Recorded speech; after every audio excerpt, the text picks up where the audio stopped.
Vamos agora responder mais algumas questões que foram propostas a respeito das almas vistas por João debaixo do altar quando da abertura do quinto selo pelo Cordeiro de Deus, conforme o capítulo 6, versículos 9 a 11 do Apocalipse.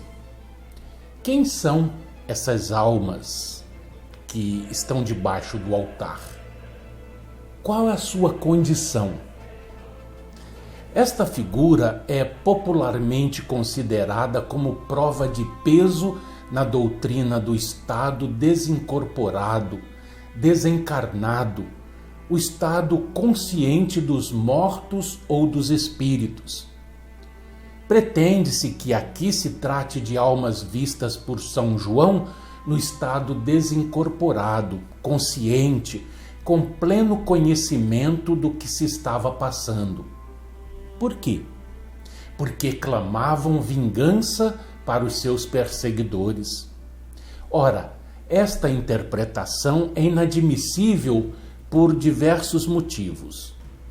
Primeiro, a opinião popular coloca estas almas no céu, mas o altar do sacrifício sobre o qual foram mortas e debaixo do qual foram vistas não pode encontrar-se lá.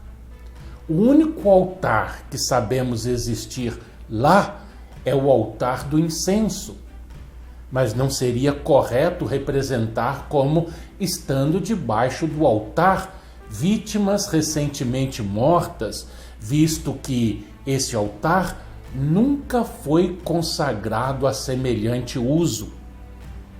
Segundo, repugnaria todas as nossas ideias acerca do estado celestial representar almas no céu encaçapadas debaixo de um altar. É inconcebível. Terceiro, podemos, por acaso, supor que a ideia de vingança reine ainda tão soberanamente nas almas que estão no céu, que apesar da alegria e da glória desse estado inefável, ainda se encontrem insatisfeitas, constrangidas, até que Deus tome vingança dos seus inimigos? Não teriam antes motivo de se alegrarem pelo fato da perseguição ter levantado sua mão contra eles e os ter assim levado mais depressa à presença do Redentor? E junto do Cristo, a plenitude de alegria e prazeres sem fim.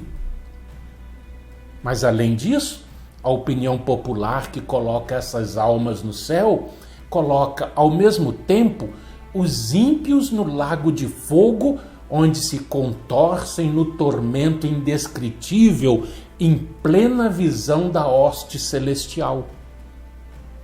Isto pretendem, apoiados pela parábola do rico e de Lázaro, contada pelo próprio Jesus no Evangelho segundo São Lucas, capítulo 16. Ora, as almas que aparecem sob o quinto selo são as que foram mortas sob o selo precedente, dezenas de anos, e muitas delas centenas de anos antes. Sem dúvida alguma, os seus perseguidores já tinham todos passado do estado de ação. E segundo a opinião referida, já se encontravam todos sofrendo tormentos do inferno que estava diante dos seus olhos.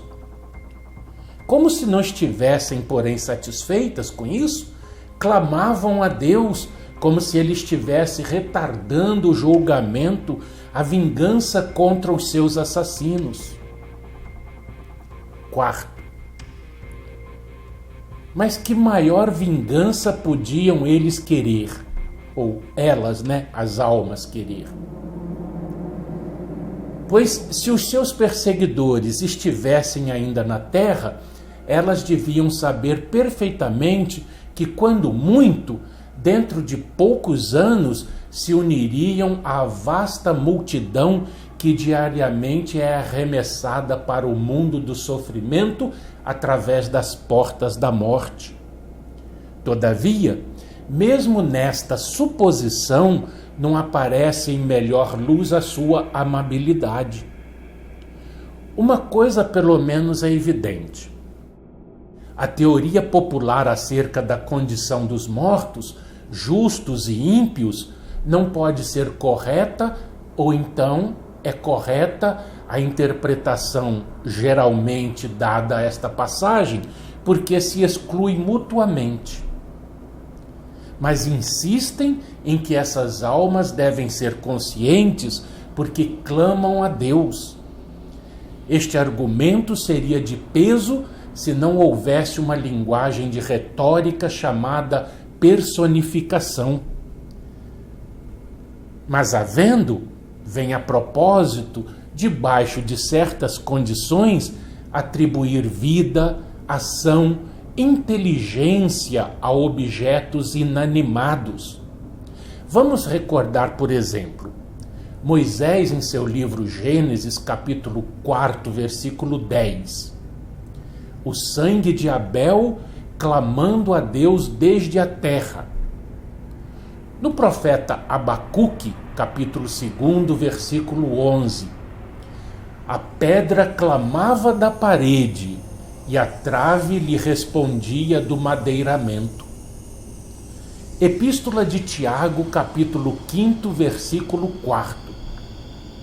O salário dos trabalhadores, retido por fraude, clamou e os clamores entraram nos ouvidos do Senhor dos Exércitos. Assim podiam clamar as almas mencionadas neste texto, não se provando por isso que elas sejam conscientes.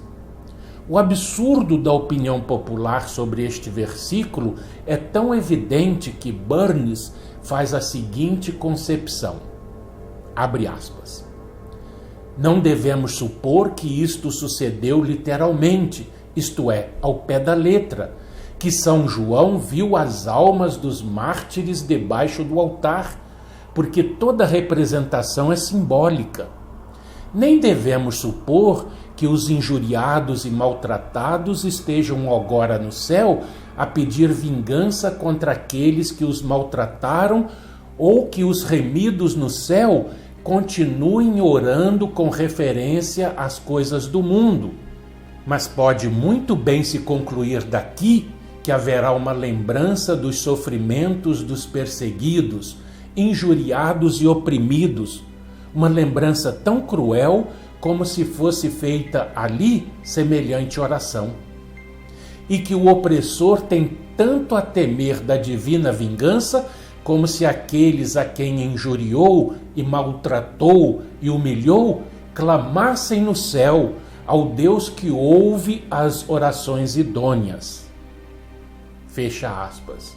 Essas palavras de Burns estão no livro Notas sobre Revelação, a parte 6. E no próximo programa nós continuaremos com as nossas conversas a respeito do Apocalipse de Jesus. Até lá!